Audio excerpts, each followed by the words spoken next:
విజయవాడలోని వించిపేటలో టెర్రరిస్ట్ సానుభూతిపరుల కదలికలు కలకలం రేపుతున్నాయి. ఉగ్రవాద గ్రూపులతో ఒక యువతి, ఇద్దరు యువకులకు లింకులు ఉన్నట్టుగా పోలీసులు భావిస్తున్నారు. అనుమానితులు ఉంటున్న ఇంట్లో పలు డాక్యుమెంట్స్ను గుర్తించారు. ముజాహిద్ సంస్థతో సంబంధాలు ఉన్నట్టుగా అనుమానం వ్యక్తం చేస్తున్నారు. సోషల్ మీడియాలో పోస్టులపై పోలీసులు విచారణ చేపట్టారు. పాక్ హ్యాండర్లతో సంబంధాలపై పోలీసులు ఆరా తీస్తున్నారు.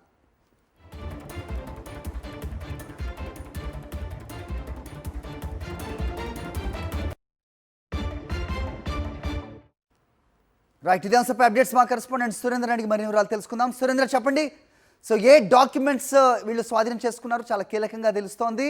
సో ముజాహిద్ సంస్థతో వీళ్ళకి లింకులు ఉన్నట్టుగా పోలీసులు భావిస్తున్నట్టుగా కూడా మనకు అందుతున్న అప్డేట్ ఏంటి? మీ దగ్గర ఇన్పుట్స్?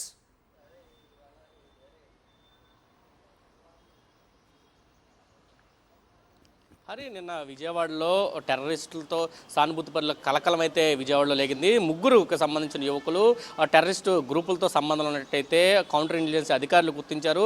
గత కొంతకాలంగా కూడా సోషల్ మీడియా వేదికగా వీళ్ళు పోస్టులు పెడుతున్న పరిస్థితి కనిపిస్తుంది. ఉగ్రవాద కార్యకలాపాలకు సంబంధించి కానీ ఆ భావజాలాన్ని వ్యాప్తి చేసే విధంగా సోషల్ మీడియాలో పోస్టులు పెట్టడంతో వీళ్ళ మీద నిఘా పెట్టినట్టు తెలుస్తుంది. అయితే నిన్న అకస్మాత్తుగా విజయవాడలో వించిపేట ఏరియాలో వీళ్ళున్న ఇంటి మీద అయితే కౌంటర్ ఇంటెలిజెన్స్ అధికారులు దాడి చేశారు. ఈ నేపథ్యంలో చాలా కీలకమైన డాక్యుమెంట్లను అయితే వాళ్ళు స్వాధీనం చేసుకున్నట్టు తెలుస్తుంది. వీళ్ళతో పాటు అనేక మందికి సంబంధాలు ఉన్నట్లయితే తెలుస్తుంది. ముజాహిద్ సంస్థతోటి వీళ్ళకి సంబంధాలు ఉన్నాయి. దీంతో పాటు ఇటు బీహార్ కానీ హైదరాబాద్కు సంబంధించిన కొంతమందితో వీళ్ళకి ప్రమేయం ఉన్నట్టు తెలుస్తుంది. ఇప్పటికీ వీళ్ళ ముగ్గురిని నిన్న అదుపులోకి తీసుకొని వాళ్ళని పూర్తి విచారణ అయితే చేస్తున్నారు.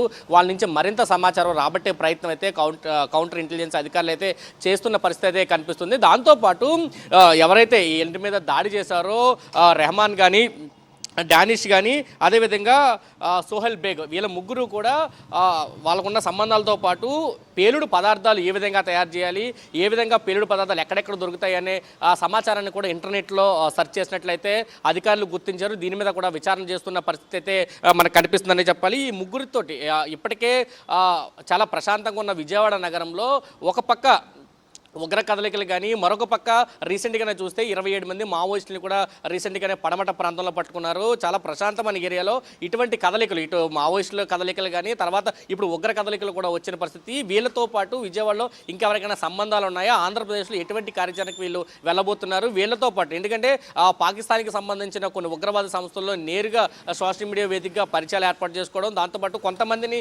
వాళ్ళ భావజాలం వైపు లాగే ప్రయత్నం కూడా చేస్తున్నారు. దీని మీద అయితే కౌంటర్ ఇంటెలిజెన్స్ అధికారులు పూర్తి విచారణ చేస్తున్నారు.